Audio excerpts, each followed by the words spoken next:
listening to The Announcer's Table with Daryl and Ian. This podcast is presented by RingIcon.com, the social networking site for wrestlers, fans, promoters, and everything indie wrestling.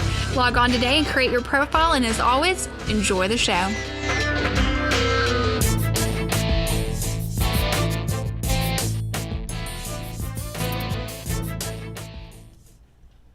Hey guys, this is Ian.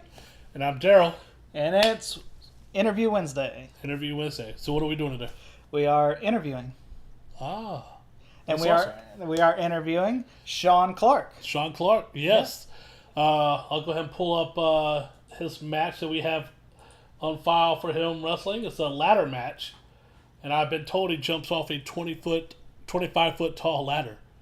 Yeah. So that'll be entertaining to watch while we talk to Shawn Clark. Shawn Clark, how are you? And thank you for being on the show. I'm doing pretty good. Nice to go ahead. Well, so let's jump right in. So how long have you been wrestling? I've been wrestling 9 years. And I started right about the 17th birthday. Okay. That's cool. So, where did you start out when you started wrestling? I started out in my hometown of Dallas, Georgia. We had a small town little show there. It's OCW is the name of it. Kind of got into it. A buddy of mine that I met through there, Johnny Slater, y'all might know him. He actually kind of took me under his wing after I started out with a guy who really wasn't trained at all, but I was young, wanted in the ring, and he finally corrected a lot of things that he didn't teach me right, and taught me things that I just didn't know at all. Yeah. Well, that kind of goes into the next question. Who was you trained by? So. Yeah. So, where do you wrestle nowadays? I mean, what do you have, like a home base that you usually go to, or you travel a lot? I usually travel a lot. I go from North Georgia to Southern Tennessee to South Georgia down in MTCW. I've done a few of those HG shows down in Whitesburg, SSPW, RCW. I've been up to Empire. Just a little bit around, trying to get my name out there and just trying to spread it out a little bit. Yeah. Wow, that's a lot of shows. Yeah, and I know I've seen you wrestle a couple different places, and I've enjoyed it when I see you. You're a real powerhouse. You hit hard. So. I've been told that quite a few times. Well, it looks good, so that's what matters. Oh, absolutely. So.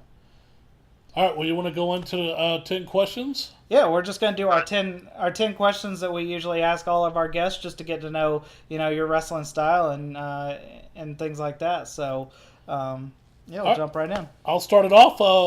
What is your favorite gimmick match? Well, I've got a few, but if I had to just pick one, I'd probably go with the cage match. Just to me, it's one of those matches where, there's most of the time when you get in those matches, it's pinfall submission. It's you versus him. You've got nowhere to go, nowhere to hide. It's just you and him, mano a mano, and the best. I call it the best fighter in that situation, since you're trapped, is going to win this match. Yeah. Well, hey. I like a good cage match. Me too. So, they can get brutal, but it's definitely entertaining. So. Oh, absolutely. Well, if you could wrestle anybody, living or dead, who would you want that to be? Well, I kind of put my style after Bob Backlund. I was an amateur wrestler in high school, and I wrestled 2 years in college, and I kind of, based my style on him, the way he kind of goes out there, and he applies a lot of his amateur wrestling stuff to his, in-ring stuff that he does, and it just really coincided with what I wanted to do, and I really enjoyed, would really enjoy, being wrestle him. I know he's still alive and would love to wrestle him in his prime, but the odds of that happening is probably slim to none. Yeah. Well, but hey, it's probably kind of. Who is your favorite wrestler? I'd still have to go with Bob Backlund on that one too, just because his overall style. Just he was that guy who went in there. It wasn't nothing fancy. It wasn't nothing flipping, flopping off the top rope, as most of your veterans you hear say. It's just down home, true wrestling. Yeah, I like Bob Backlund. I got to watch him wrestle when I was a kid, and And so, I mean, I'm a little bit older, so I can remember wrestling back in the day and seeing him wrestle and the stuff. And so I really enjoy him. I think you're the first person to say he's your favorite. So. Yeah, I mean, it just for him to hold the title as long as he did too, it kind of shows you that his wrestling ability in that ring was just top notch at his time. And I still think if he was in his prime wrestling a day, I still think he'd be a top notch competitor in any federation to get put in. Oh, absolutely. I agree 100% on that. Well, do you have a favorite wrestling moment? It could be either your favorite moment or a professional favorite moment. I was a real big WCW fan growing up. That's when I was growing up in the era of wrestling, and I really enjoyed, watching, the whole rankings kind of war. It kind of put wrestling on the map, really, and really put guys at the top of their game to try to make the best performance they can. That would probably have to be my ultimate favorite. Just watching those guys during that time compete and put on an awesome show every week. It was never a dull moment. I agree. I mean, they pushed the limits of what they could show. Oh, yeah. So, now to go along with that, what is your most embarrassing wrestling moment? Well, back when I was probably in the business maybe about 2.5 years, and a booker at the time didn't really know what to do with me because he really didn't need the kind of wrestler kind of gimmick because I was doing the Italian thing at the time. He really didn't want to go that route with me yet.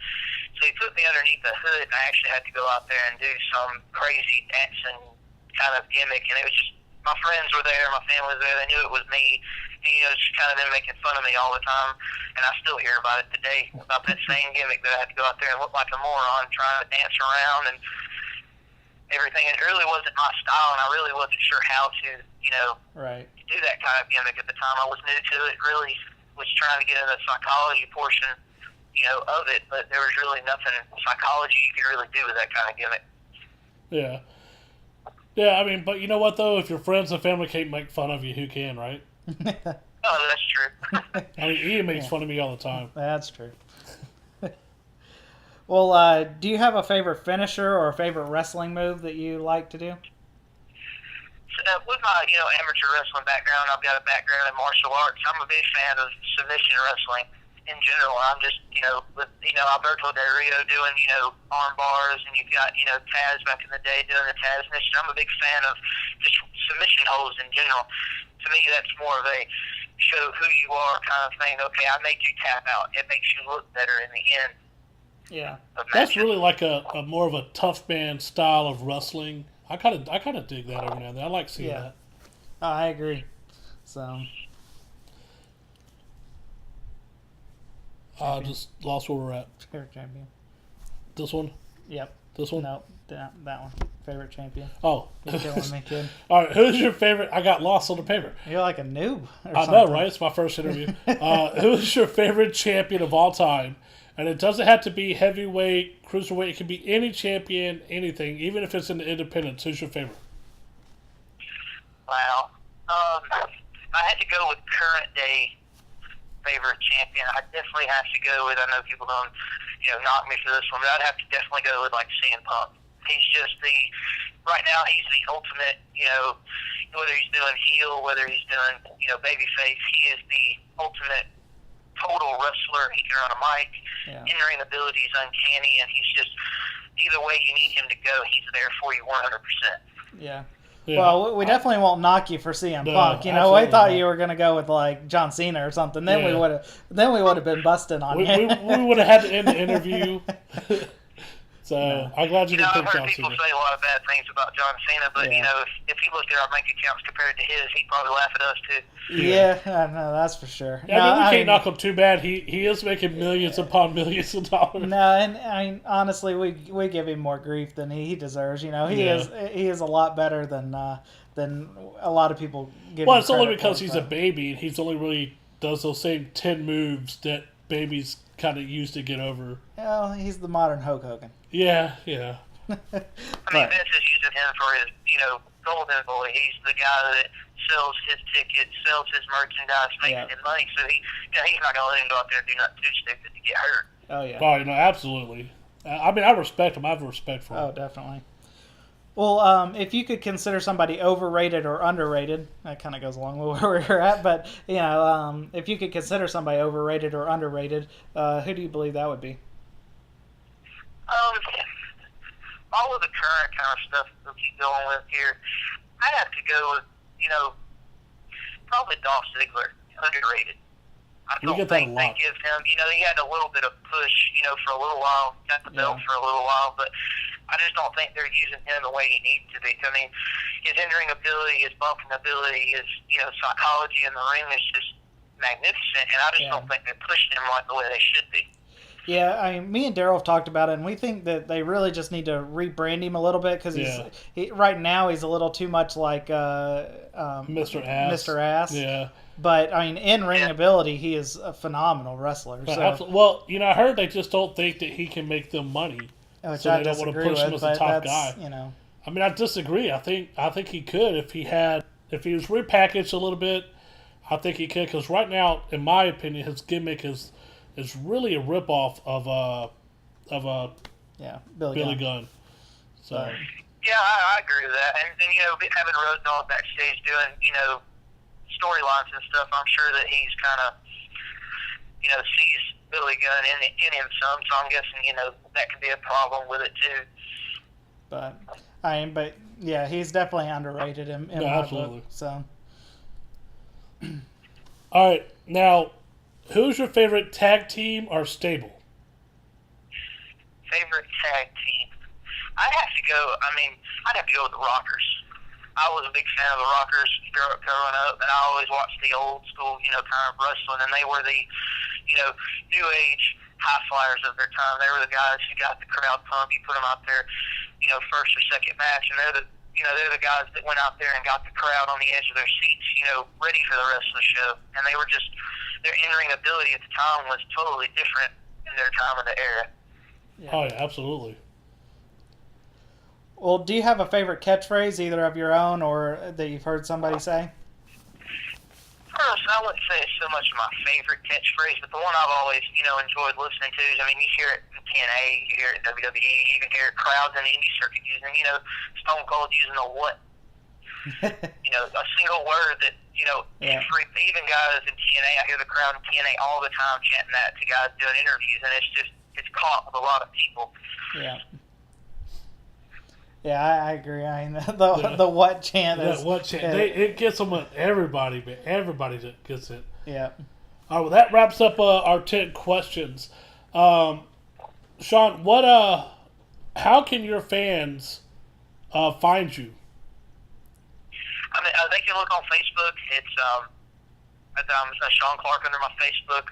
I've got an old MySpace. They still use MySpace. Lord, I've seen people still using it. I'm fixing to start a Twitter thing so people can follow me on there. I'm on a lot of different wrestling websites that host shows and things.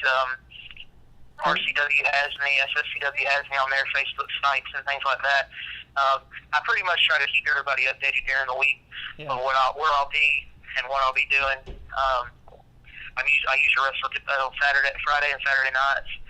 I was wrestling at TWA for a while, but we all know, they should close down after so many years. Yeah.